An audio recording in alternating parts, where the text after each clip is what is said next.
ஆண்டவருடைய வருகை இன்றைக்கோ இல்லை நாளைக்கோ தாமதமானால் அவர் போய் நான் எப்படி சந்திக்க போகிறேன்? அவர் சொல்கிறாரு ஒரு இடத்துல, ஒருத்தன் 10 ரூபா கூலி வாங்குறான், அதை வந்து ஆண்டவர் மன்னிச்சு விட்டுறாரு. அவன்கிட்ட ஒருத்தன் வந்து பாருங்க 2 ரூபா கூலி வாங்குவான், அவனை மன்னிக்க மாட்டார். உடனே கடவுள் வந்து பாருங்க இவனை தண்டிச்சு இருக்கிறதெல்லாம் பிடிக்கிட்டு இவன் மேலே இது பண்ணிடுவார், பனிஷ்மெண்ட் கொடுத்துருவாரு.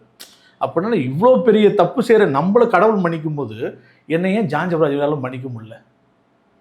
அப்போ இது வீடியோ பார்க்குற ஒவ்வொருத்தரும் பேசுகிறோம், எல்லாம் பேசுகிறோம்ல. ஒருவேளை உங்கள் மகனாக ஜான் ஜெபராஜ் இருந்திருந்தா, உங்கள் பையனாக இருந்திருந்தா, ஐயா நான் விட்டுருங்க, தப்பு பண்ணியிருந்தாலே மன்னிக்கணும், 7 தடவை மன்னிக்கணுன்றார் ஆண்டவர். உங்களால் ஏன் வந்து பாரு ஒரு 7 செகண்ட் கூட மன்னிக்க முடியல? இதுதான் பெரிய ஒரு காரியமாக இருக்குது. அதனால் நான் என்ன சொல்லுவேன்னா, எல்லோரும் சந்தோஷமாக இருங்க, எல்லாம் நல்லா இருங்க, ஒருத்தருடைய பாரத்தை ஒருத்தர் தூக்குங்க.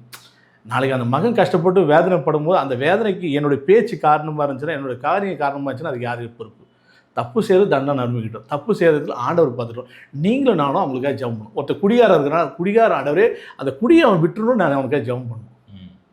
ஒருத்தர் திருடிட்டானா அவன் திருட விட்டுரு. ஏன்னா சந்தர்ப்பமும் சூழ்நிலையும் அமையாத வரைக்கும் எல்லாம் யோக்கியம் தான்.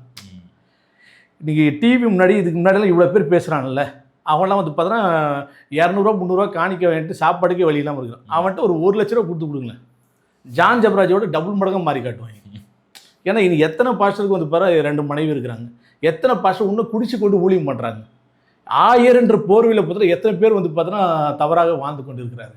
சர்ச்சில் காணிக்க எத்தனை பேர் திருடிட்டு இருக்கான், எத்தனை பேர் குடிகாரனாக இருக்கிறான், எத்தனை பேர் வந்து பார்த்தா மனைவி நேரத்தில் சண்டை போட்டு டைவர்ஸ் அப்ளை பண்ணி, இதெல்லாம் ஏற்றுக்கொண்டு அதே ஆயரை கூப்பிட்டு எங்கள் வீட்டில் வந்து பார்த்தா ஐயா வாங்க ஜெபம் பண்ணுங்கள், ஐயா வந்து பார்த்தா ஞானஸ்தானம் கொடுங்க, ஐயா வந்து பார்த்தா திருவிருந்தில் எனக்கு பாவ மன்னிப்பு கொடுங்கன்னு அதை பாவிக்கிட்டே போய் உட்காரான்ல.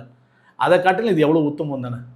அதான் எல்லாவற்றையும் அவர் பார்த்துக்கணும். நான் சொல்கிறேன், இந்த விஷயத்தில் வந்து பார்த்தோன்னா ஆண்டவர் வழக்காடுவார், பேசுறவனுக்கும் சரி இதுக்கும் சரி.